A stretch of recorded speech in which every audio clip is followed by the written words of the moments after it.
Assalomu alaykum. Bugun sotuvimizda Gentra Mexanik 2022 bu 2022-yilda ishlab chiqarilgan qora Gentramiz. Kuzov holatlari yaxshi, hech qanaqa chizilgan joylari yo'q. Xarajati mana shu bokovoyni sinib qo'ygan ekan, almashtirib olish kerak. Bunga chiroyli qora oblisovkalar qo'yilgan. Balonlarning holatlari yaxshi. Mana shu yerda ozroq vakuum joyini ko'rdim.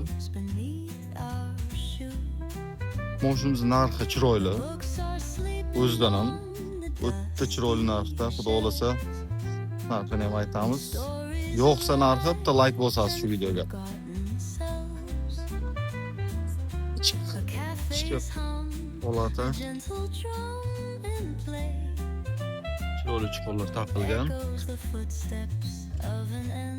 170 ming kilometr probeg. Mashinamizga propan gaz qo'yilgan. Shu orqa bagajni qopqog'i bilan oldi kapotni mana shu uchida kraskasi bor, qolgan joylari toza, bemalol. 2022-yilda ishlab chiqarilgan mexanika qora Gentra 110 million so'm. Narxi yo'qsa bitta like bosib ketasiz. Ikkilamchi avtokirtga chiqish imkoni ham bor. Boshidan jami xarajat deylik. Jami xarajati 2 million so'm bo'lyapti. 2 million bersangiz bitta pasport evaziga chiqadi. Oylik to'lovlar 4 million 200 dan chiqyapti.